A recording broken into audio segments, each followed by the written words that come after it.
നമസ്കാരം. വരാഹി മിറാക്കിൾസിലേക്ക് എല്ലാവർക്കും ഒരിക്കൽ കൂടി സ്വാഗതം.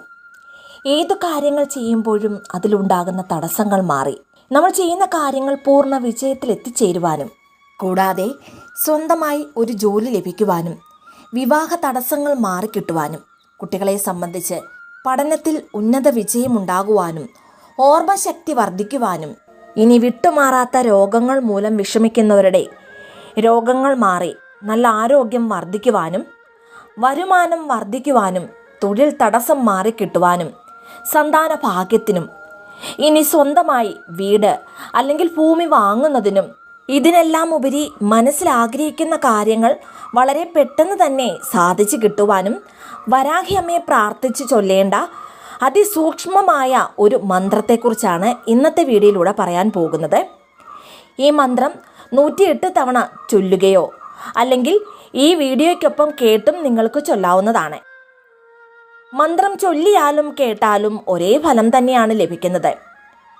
ഇനി ഈ മന്ത്രത്തിൻ്റെ പ്രത്യേകത എന്തെന്നാൽ ഒരു തവണ ഈ മന്ത്രം കേട്ടാൽ പോലും പിറ്റേന്നു മുതൽ അതിൻ്റെ മാറ്റങ്ങൾ കണ്ടു തുടങ്ങുന്നതാണ്. അത്രയേറെ പവർഫുള്ളായ മന്ത്രമാണിത്.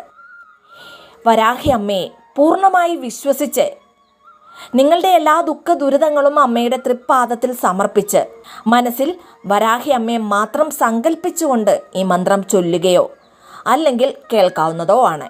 ചൊല്ലി 24 മണിക്കൂറിനുള്ളിൽ തന്നെ ഫലം കണ്ടു തുടങ്ങുന്നതാണ്. ഇനി പരിഹരിക്കാനാവാത്ത ഏതെങ്കിലും തരത്തിലുള്ള പ്രശ്നങ്ങളിൽ അകപ്പെട്ടാൽ മുന്നോട്ട് മറ്റൊരു വഴിയുമില്ല, അങ്ങനെയുള്ള ഒരു അവസരത്തിൽ ഈ മന്ത്രം ഭക്തിയോടുകൂടി ചൊല്ലു നോക്കൂ.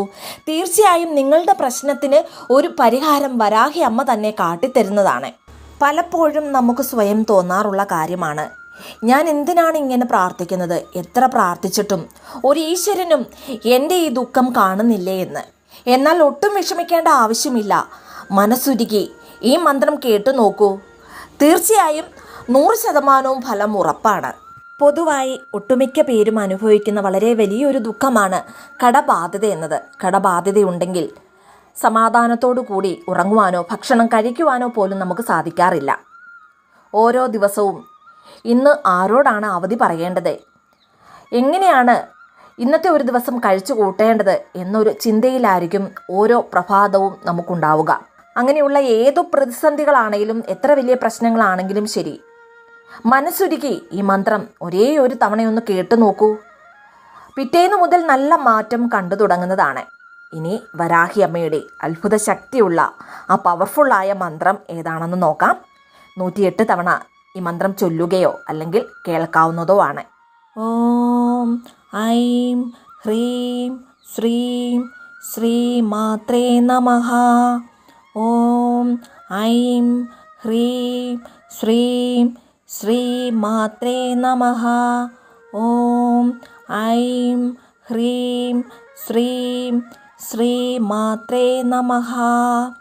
ഓം ഐം ഹ്രീം ശ്രീം ശ്രീ മാത്രേ നമഃ. ഓം ഐം ഹ്രീം ശ്രീം ശ്രീ മാത്രേ നമഃ. ഓം ഐം ഹ്രീം ശ്രീം ശ്രീ മാത്രേ നമഃ. ഓം ഐം ഹ്രീം ശ്രീം ശ്രീ മാത്രേ നമഃ.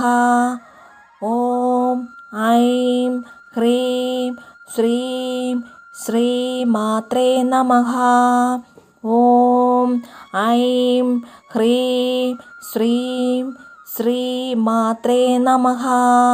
ഓം ഐം ഹ്രീം ശ്രീം ശ്രീ മാത്രേ നമഃ. ഓം ഐം ഹ്രീം ശ്രീം ശ്രീ മാത്രേ നമഃ. ഓം ഐം ഹ്രീം ശ്രീം ശ്രീ മാത്രേ നമഃ. ഓം ഐം ഹ്രീം ശ്രീം ശ്രീ മാത്രേ നമഃ. ഓം ഐം ഹ്രീം ശ്രീം ശ്രീ മാത്രേ നമഃ. ഓം ഐം ഹ്രീം ശ്രീം ശ്രീ മാത്രേ നമഃ. ഓം ഐം ഹ്രീം ശ്രീം ശ്രീ മാത്രേ നമഃ. ഓം ഐം ഹ്രീം ശ്രീം